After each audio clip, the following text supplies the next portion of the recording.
সম্মানিত সৈনিক, দুঃখের মাস, কষ্টের মাস, বাঙালি জাতির বেদনার মাস,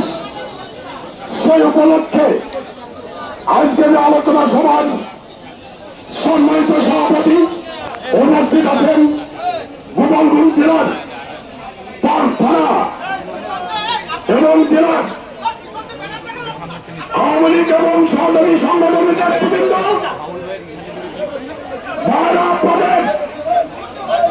আমি একটা কথা বলতেছি,